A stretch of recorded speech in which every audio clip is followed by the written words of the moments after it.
तर रामराम मंडळी, स्वागत आहे तुमचं आपल्या मिनी ब्लॉग मध्ये. मी तुमचा मराठी ब्लॉगर श्रीकांत खाडे. तर आजचा विषय असा आहे मित्रांनो की मी आणि मावस भाऊ निघालो डायरेक्ट पुंड्याला जाण्यासाठी. तर त्यात भाऊ आपले मामा आणि तेवढ्यात भेटले भाऊ आपल्याला आपले गजान पत्रकार बी आहेत, अभिनेत्रा पण आहेत आणि महाराज पण आहेत. तर आज यायले पूजा होती डायरेक्ट भाऊ अकोटले. आता देवळीपासून अकोटचं अंतर आहे कमीत कमी 90 किलोमीटर. तुम्ही पहा मामाला ऑर्डर कुठे भेटली डायरेक्ट अकोटले. मग सोपी गोष्ट आहे का? मामाची पब्लिसिटी किती आहे.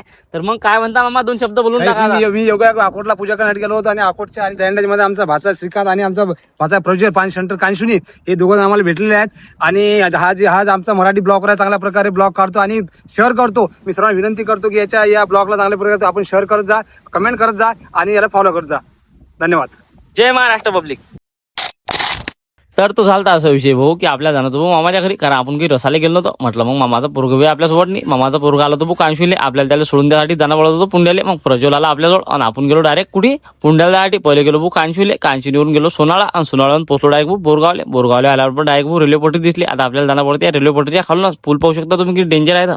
आता रेल्वे पट्टी केली डायरेक्ट क्रॉस आणि डायरेक्ट रेल्वेला ओव्हरटेक मारत पोहोचलो आम्ही डायरेक्ट धुतळलीतनी आल्यावर गाडी दिली एका साईडला लावून. पहिले मला थोडा वेळ पाणी गिनी पिमवलं, कारण की पुरी गाडी गरम झाली. त्याला म्हटलं गाडी काय रे बा, इकडे माणसं गरम होऊन राहिलं ना, कारण उन्हाच तेवढं तपून राहणार बा.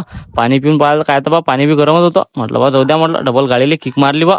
मग गळ्यात दिले भाऊ आपल्याजवळ एक हेडफोन मध्ये लावले गमचे गाणे. 2 गाणे ऐकले आणि तिसरं गाणं ऐकता डायरेक्ट पोहोचलो आपण वाकीतनी. आता वाकीतनी असा विषय होला की इकडे वावर गिवर सगळ्यात तयार आहे. त्याच्या पहिले तुम्ही नाला नाल्यातनी पाणी काहीच नाही. आता इकडे वावर असे तयार आहे की बस लोक पाण्याचीच वाट पुरवले. पाणी काही येते आणि बस काही लोक पेरणी करतात. मग आता अशातला भाग आहे तो. आता पाणी जेव्हा येईल ना तेव्हा लोक डायरेक्ट पेरणी करून टाकते. आता इकडे जास्त पेरतात भाऊ पराठे.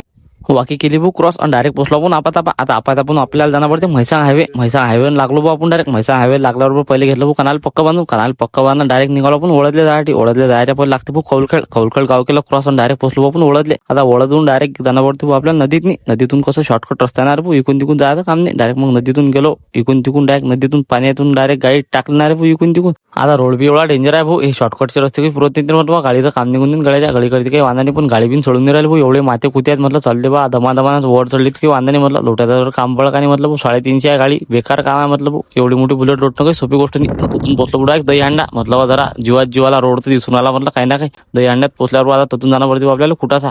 आता कुटाशहरून निघालो भाऊ आपण रोनखेड जायसाठी. पण त्याच्या पहिले लागते भाऊ कुटाशहरून निघाल्याबरोबर काटायची बंदी. पहा तुम्ही किती मोठी बंदी आहे. तर इकून तिकडून आरपार काही दिसत नाही. आता हे पार करून आपल्याला जाणं पडते भाऊ रोनखेडमध्ये आल्याबरोबर डायरेक्ट दिसलं भाऊ आपल्याला तलाव. आता तलावाचं लई ठिकाणी पाहिले भाऊ, पण आजच्या तलावाची गोष्ट अलग आहे. कारण की आजच्या तलावामध्ये भरपूर पाणी आहे आणि ते बी स्वच्छ पाणी. आजच्या ढोरायला म्हणजे त्यासाठी चांगलं पाणी. आता ते सगळं सोडा, आतून जाणं पडते आपल्याला डायरेक्ट बांबाळला केला क्रॉस डायरेक्ट पोहोचलो आपण पुंड्यातनी. आता पुंड्यावरून आपला कोणी व्हिडिओ पाहिला असेल तर कमेंटमध्ये नक्की सांगा बरं. पुंड्याला गेलो डायरेक्ट गेलो आपण तलावावर. पुंडा गावाला तलाव आहे बरं मोठं आणि भरपूर पाणी आहे तलावामध्ये. तलावाच्या काठावर 2-4 व्हिडिओ काढले, फोटो काढले.